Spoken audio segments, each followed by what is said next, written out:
嗨，大家好，这里是 Virtual Lab 摄影实验室。那时隔多日，我们终于评测到 Canon 的真旗舰，也就是我手上的这台 EOS R1。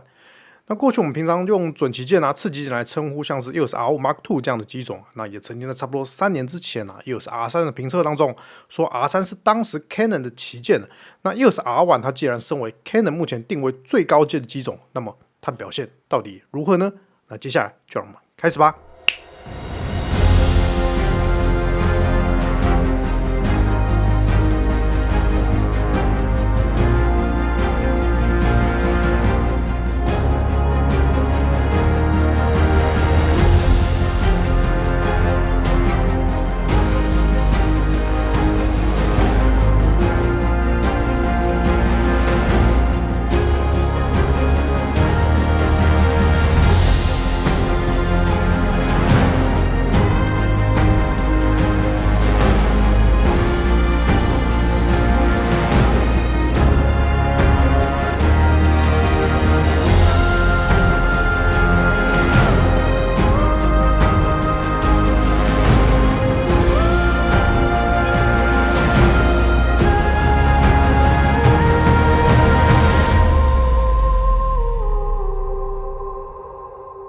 那这一集我们的重点主要会放在动态拍摄上。那首先讲到 EOS R1 的重点规格，那这颗2400万画素对的也是 CMOS，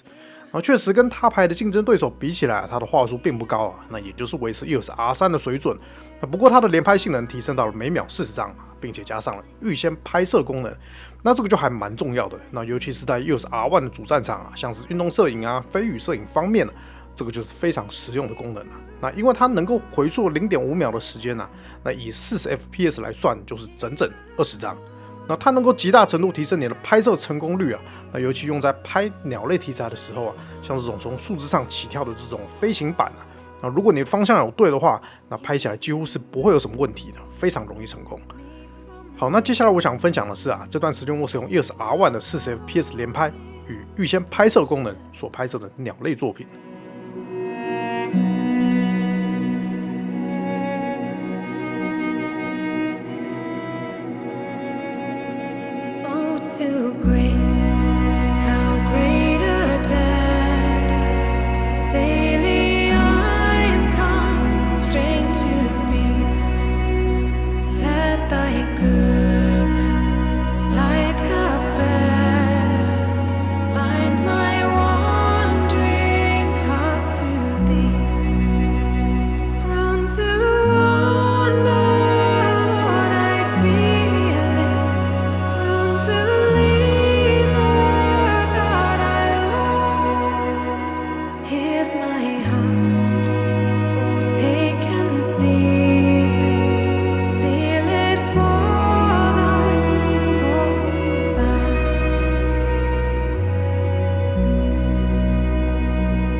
当然，预先拍摄很多家都有做，Canon 绝对不是唯一但就使用体验来讲，R1 绝对是数一数二。那它的预先拍摄用起来感受跟 EOS R5 Mark II 很类似那过去有些机种在开启这个功能之后它的机身反应会明显的变慢，它的连续对焦也会受到影响。但 EOS R1 完全没有这些副作用，非常的流畅。那甚至我这次在评测 EOS R1 的时候几乎90%的时间都是开着它的，那几乎是 always on 了。当然，这个副作用就是照片会非常的多也就是说，你这样按下去，不管你手指按再快，都至少会有21张照片就这样哒哒哒写入你的记忆卡里。那在事后挑图会比较麻烦一些。讲到这个，后面我也会分享一下，在应对这种超大量拍摄的时候，你可以怎么样去挑图来加速你的工作流程。R1 的 AI 性能体现在2个层面上那第一是对焦运算那第二个是机身处理。那讲到对焦，这绝对是 EOS R1 最主要的卖点之一那虽然说 R3 本身的对焦已经很犀利了，但是 R1 是下一个世代的产物它也比起 R5 Mark II 还要再略强一些。那在拍摄生态鸟类题材上面，它能够给你更紧密的跟焦效果。那在 R5 Mark II 评测的时候啊，我们曾经讲过3大运动对焦，也就是 Canon 特别针对篮球、排球以及足球这3种运动的对焦模式。那在选单里面叫做动作优先次序啊。那这次我也带着 R1 去拍摄了职业篮球赛，那跟以前的相机比起来啊，现在用 R1 拍篮球根本就是小菜一碟，那实在是简单很多了。那它能够去辨识画面中持球的运动员，并且按照选手画面的权重来去对焦，它是一个很聪明的对焦算法，那能够大幅降低你拍摄这3种运动的难度。那这次我们也挑战了冲浪、棒球跟橄榄球这几种运动啊，那看看在3大运动对焦模式之外的运动 ，R1 的对焦还是不是依旧很强悍呢？然后冲浪的部分比较单纯啊，只要画面中有人，就大致上是可以紧紧跟随的，不会失焦。那如果你是怕相机拍一拍跑去追其他人的话，那这边有个小技巧给你。那你只要分配一个热键给对焦追踪钮啊，那对到主角的时候按下它，这时候对焦框就会变成双线框啊，它就可以一直对着你的主角啊。但是比较可惜的是，因为11月的天气啊，一直遇到台风加上东北季风啊，所以冲浪比较少有精彩作品啊。那这部分请大家见谅。那棒球的部分其实对 R1 来说难度会比较低一些，因为它本身节奏没有到这么快，又很少快速的移动，那大致上来说都不会有什么太大的问题。那我后来主要其实都是拍啦啦队比较多啦，那这个就更没有什么问题了，是吧？那橄榄球的部分呢，比较特殊啊。那我原本在想啊，足球模式能不能运用在橄榄球上啊？那答案是效果并不明显啊。那还记得我们在 R5 Mark II 的评测当中有讲到，那3大球类对焦的原理是辨识到画面中有球但是橄榄球比赛中实际上看到球的时间很少，都是这样一群人冲撞在一起啊。那不过即使是这样子，在球员激烈动作的时候还能够准焦，这是没有问题的。那 AI 的另一个面向是照片的后期处理，也就是在 R1 跟 R5 Mark II 身上首见的相机内放大功能。那你可以把它理解成用 AI 算法去扩增照片的画素，并且尽量保持真实的物体细节。那有些人以为是在拍摄的当下放大，不是哦，它是在你拍完之后再放大就可以了。那方法很简单，就是照片拍完，然后进选单选相机内放大，然后就可以了。那它可以把 R1 的2400万画素扩增到9600万画素，那就是长宽各放大了1倍。那这个功能最主要会用在什么地方呢？以 R1 来讲，我会觉得是鸟类摄影啊。那有时候我们常常会嫌镜头不够远啊，画素不够高那裁切之后剩没多少。那利用这个功能，你就可以去补足放大照片的一些细节。那我这边直接给你看放大前后的效果。那这对应像是羽毛这类生物细节的时候啊，其实这个算法会比你单纯使用软体后期去 resize 还要更自然一些，效果更好。那除此之外，你也可以利用像是机身之内的功能，像是 RAW 影像处理来做一些基本的照片编修，那像是亮度啊、白平衡啊、清晰度啊，还有消除高 S 杂讯等等啊，那都可以让你用机身快速出图。那这次我使用 R1 拍摄的照片有数万张之多，那要把这么多照片全部都倒到电脑里面，其实不是那么的实际。那么有什么样的方法可以加速你选图到后期挑图的流程呢？那这边分享个小技巧，那就是利用照片平等功能来标记照片。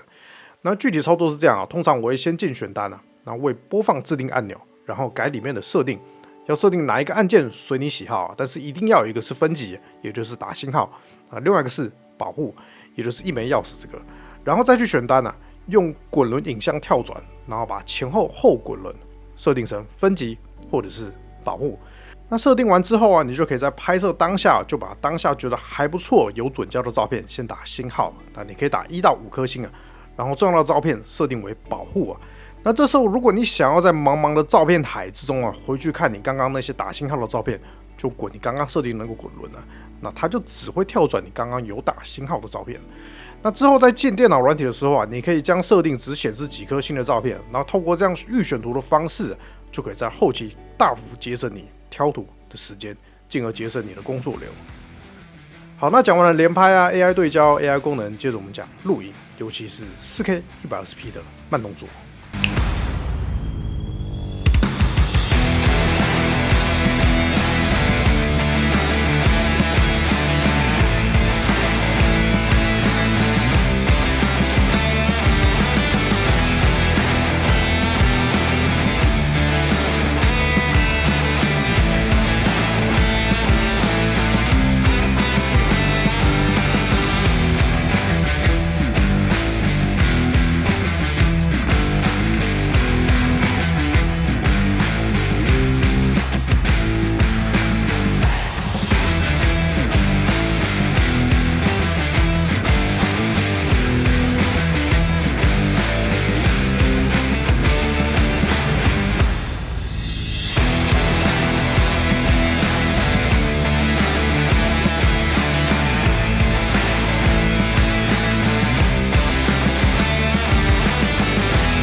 的对焦加上 4K 120p 的慢动作录影啊，它的主战场就是运动摄影了。它可以帮助你重现像是运动转播的画面啊，那你可以选择要不要在选单内开启高格数。那开启的话，档案录制下来本身就已经是放慢4倍的影片了。那如果没有开启的话，你必须要在后期放慢，但是它可以记录音讯。那在 R3 身上 4K 120p 是只有 All Intra 可以选的，啊，流量是大的恐怖的1880 megabits per second 啊，但是在 R1 身上啊，你有 Long GOP 可以选，那流量只有很低的300 megabits per second， 那相对来说好操作很多，但是比较可惜的是啊，120p 是没有超取样的。那 R1 的录影选单也改了不少啊，那基本跟 R5 Mark II 很相似，那你要422啊、420啊、10bit、8bit 都一目了然。那也支援 Canon Log 2以及 Canon Log 3，那也具备了 6K 60p RAW 的规格。这个以前你只能用外录啊，但是现在你可以实现机身内录了。那相比起来，我自己比较常用的还是 4K 60p 啊。那选单内你要记得选这个 Fine， 那这个是源自于 6K 超取样的 4K， 那画质理论上也会是最好的。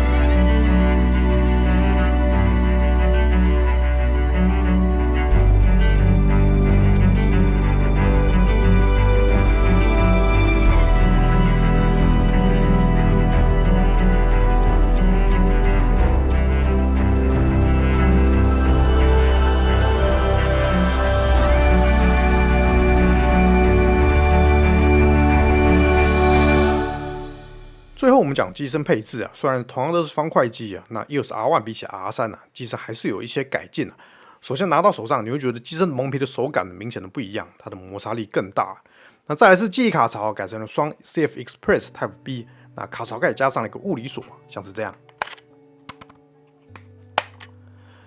那接着是 HDMI 输出跟 R5 Mark II 一样，改成了全尺寸的 Type A。那还有个更新就是电子观景窗更大、更舒适。那944万点的 OLED， 那放大率 0.9 倍，那就使用体验来讲 ，R1 的电子观景窗绝对是目前所有无反当中最 top 的，没有之一。那可视角度啊、解析度啊、显示都很棒。那眼罩设计的更大，改善了 R3 容易掉眼罩的小问题。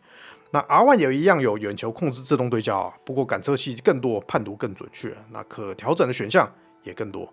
不过因为 AI 对焦本身就很强的缘故啊，那事实上我反而很少去开启这项功能啊。那不过有一个规格是小小降级的，那就是翻转萤幕的解析度由 R3 的415万点降为210万点，它是够用，但实际上你也不是很能够容易看得出差距啊。那加上观景窗解析度更好，那所以这项小缺憾比较稍稍可以接受一点啊，但就是有那么一点可惜。好，最后来到我们总结啊 ，R1 是一台什么样的相机呢？那相对于其他家的旗舰机种，我们是怎么看待 R1 这台相机呢？那确实相较于他牌的旗舰竞品啊 ，R1 的2400万画素是比较低的。但其实你仔细想想，比它第一阶的 R5 Mark II， 事实上就已经有4500万画素、30fps 连拍，以及 AI 对焦，还有 8K 60p 录影啊，这其实就已经是旗舰机的规格了。那为什么还会在它之上推出这台 R1 呢？那第一是说明 Canon 还是认为在运动摄影的领域啊，2400万画素是个比较适切的配置。那第二是 Canon 想要把旗舰机的性能专注在对焦上面。那虽然这是个很难透过规格感受啊，但却是一项实用的性能提升啊。那如果你想要其他家旗舰机有的规格，就是差不多4、5千万画素啊，30fps 连拍啊，8K 录影 ，AI 对焦。那说真的 ，R5 Mark II 就已经是相当适合的选择，就已经可以满足绝大多数的使用者。那如果你是 R3 的使用者，或是想要再考虑 R3 跟 R1 要选哪一台的话，那这边有个我个人的观点分享啊。那首先要回答的是，跟 R3 相比，那 R1 进步了哪些地方呢？那我会觉得有4大面向啊。那第一个是连拍，那第二个是 AI， 第三个是录影，第四个是机身升级。那连拍用每秒30张提升为40张。那还有一个是电子快门的同步速度也提升了。那 AI 则包含了 AI 对焦、更强的对焦系统以及相机内放大这些功能。那录影界面的规格也同步升级啊，包含像是 6K RAW 内录啊。那机身升级则包含更好的操作感、更舒适的观景窗、更准确的眼球控制对焦、双 CF Express Type B 卡槽以及全尺寸的 HDMI。其实你单看售价 ，R1 也仅仅只比 R3 贵了不到台币2万块啊。那正确来说是1万8。当然这是以现在的价格来讲啊，所以如果是以实际一点的角度来考量，我们不妨去想想，那不到台币2万块就可以换来这些还算不错的升级，你这样想想是不是合理多了呢？那最后感谢 Canon 台湾提供借测，虽然在测速过程中因为各种因素不是那么的顺利啊，那也因为多亏了许多朋友的帮助让这一期节目可以顺利的制作完成。好，那以上就是我们这一期的节目内容啦。那评测制作不易，那如果你喜欢我们的评测，也请不吝在下面留言告诉我们。这里是 Virtual Lab 摄影实验室，我们下次见啦。